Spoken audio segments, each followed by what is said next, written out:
సహజ కవి. వెంకటాపురం జమీందారుకు ప్రతి సంవత్సరం వసంతోత్సవాలు జరిపి కవులను సన్మానించడం అలవాటు. ఒకసారి ఆయన అలాగే వసంతోత్సవం జరిపినప్పుడు ఆయన ఆస్థానంలో ఉన్న కవుల పిల్లలు కూడా తమ తండ్రులతో పాటు కవితా గోష్ఠిలో పాల్గొని పద్యపఠనం చేసి జమీందారుతో పాటు సభికులందరినీ ఆహ్లాదపరిచారు. అలా పద్య పఠనం చేసిన బాల కవులలో ముగ్గురు మాత్రం అందరినీ మరింత ఆకట్టుకున్నారు. ఆహా, వంశ పారంపర్యంగా కవిత్వం పుణికిపుచ్చుకున్న ఈ బాల కవికుమారులను చూస్తే ముచ్చటేస్తున్నది అన్నాడు జమీందారు ఆనందపడిపోతూ. అప్పుడు దివాను ఆయనతో, అయ్యా, వీళ్ళవి కేవలం చిలుక పలుకులు తప్ప మరేం కావు. కవిత్వమన్నది ఇతర విద్యలలాగా నేర్చుకుంటే అబ్బేది కాదు, అది సహజంగా రావాలి. ఈ బాలకవులు కవితా వాతావరణంలో పెరుగుతున్న వాళ్ళు. అందువల్ల పెద్దలను అనుకరించగలరు తప్ప తమ ఊహపోహలతో సహజమైన కవిత్వం చెప్పలేరు. భవిష్యత్తులో వీళ్ళు కవులుగా రాణించగలరో లేదో తేల్చి చెప్పడం సాధ్యమయ్యే పని కాదు అన్నాడు.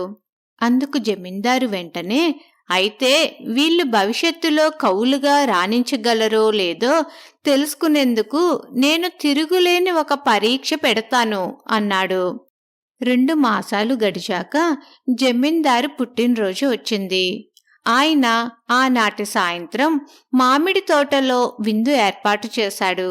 దానికి బంధువులు, స్నేహితులతో పాటు కవులు, ఆనాడు అందరినీ ఆకర్షించిన 3 బాలకవులు కూడా వచ్చారు. విందు ముగిసేసరికి బాగా చీకటి పడింది. నిర్మలాకాశంలో అర్ధచంద్రుడు వెలిగిపోతున్నాడు. ఉన్నట్లుండి జమీందారు 3 బాలకవులను దగ్గరకు పిలిచి చెయ్యెత్తి ఆకాశంలోని అందమైన అర్ధచంద్రుణ్ణి వాళ్లకు చూపుతూ, ఆ అర్ధచంద్రుణ్ణి చూస్తుంటే మీకేమనిపిస్తున్నది అని ప్రశ్నించాడు. శివుడి జడలో మిగిలిపోయిన అర్ధచంద్రుడు ఆకాశంలో నుంచి భూమిని తొంగి చూస్తున్నాడు అన్నాడు మొదటి బాలకవి. జమీందారు గారు ఏర్పాటు చేసిన అద్భుతమైన దీపాల కాంతికి తన కాంతి సగం ఇచ్చేశాడు అన్నాడు రెండవ బాలకవి. వాళ్ళు చేసిన ఉత్ప్రేక్షకులకు జమీందారు ఆనందం పట్టలేకపోయాడు.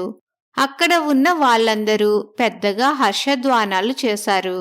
జమీందారు 3వ బాలకవితో, బాలకవి, నిర్మలమైన ఆకాశంలోని ఆ అర్ధచంద్రుణ్ణి చూస్తుంటే నీకేమనిపిస్తున్నదో కూడా చెప్పు అన్నాడు చిన్నగా నవ్వుతూ.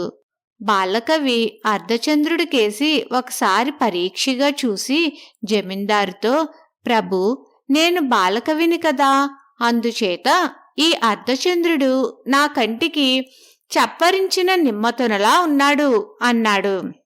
తను బాలకవిని అంటూ అందుకు తగ్గట్లుగా అర్ధచంద్రుణ్ణి వర్ణించిన అతడి చమత్కారానికి జమీందారు చాలా సంతోషించి, నువ్వు మునుముందు సహజ కవివై గొప్ప కీర్తి గడిస్తావు అంటూ దీవించాడు. కథ సమాప్తం. చెప్పుల దొంగ. కన్నప్ప, పొన్నప్ప ఇరుగు పొరుగు వాళ్ళు. కన్నప్ప కాస్త కలిగినవాడు, పొన్నప్ప కొంచెం బీదవాడు. అయితే అతను కష్టపడి పనిచేస్తూ డబ్బు పొదుపు చేస్తూ కొంచెం మంచి స్థితికి రాసాగాడు. త్వరలోనే అతను తనతో సమానం అవుతాడని కన్నప్పకు ఈర్ష్య పుట్టింది. ఒకసారి కన్నప్ప కొత్త చెప్పులు కొన్నాడు. తాను కూడా చెప్పులు కొనుక్కోవాలని ఉన్నదని పొన్నప్ప అతనితో అన్నాడు. చెప్పుల అలవాటు చేసుకోకు, తరువాత అవి లేకుండా నడవలేవు, డబ్బు దండగా అవుతూ పోతుంది అన్నాడు కన్నప్ప. కాని పొన్నప్ప 1 నెల గడిచాక చెప్పులు కొననే కొన్నాడు. ఒకరోజు అతను కొత్త చెప్పులు వేసుకుని దేవాలయానికి పోయి చెప్పులు ఒక చోట వదిలి ప్రదక్షిణలు చేసి వచ్చాడు. చెప్పులు లేవు, కాని కన్నప్ప కనిపించాడు. మర్రి చెట్టు కింద ఉన్న జడల స్వామిని ప్రశ్న అడగమని ఎవరో పొన్నప్పకు సలహా ఇచ్చారు. తరువాత కన్నప్ప పొన్నప్పను చూసి, జడల స్వామిని అడిగావా? ఆయన చెప్పుల మాట ఏమన్నాడు అని అడిగాడు. చెప్పులు పోవటం మంచిదే అయిందట. నా దరిద్రం అవి దొంగిలించిన వాడికి పట్టుకున్నదిట. 1 సంవత్సరంలో వాడు బికారి అయిపోతాడట. పోతే పోయాయి వెధవ చెప్పులు అన్నాడు పొన్నప్ప. మర్నాడు దేవాలయానికి పొన్నప్ప వెళ్ళేసరికి అతని కొత్త చెప్పులు అక్కడ పెట్టి ఉన్నాయి.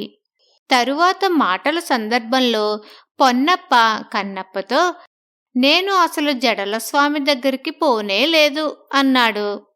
పొన్నప్ప చెప్పులు తానే తస్కరించినట్టు అతను గ్రహించాడని తెలిసి కన్నప్ప సిగ్గుతో తల దించుకున్నాడు.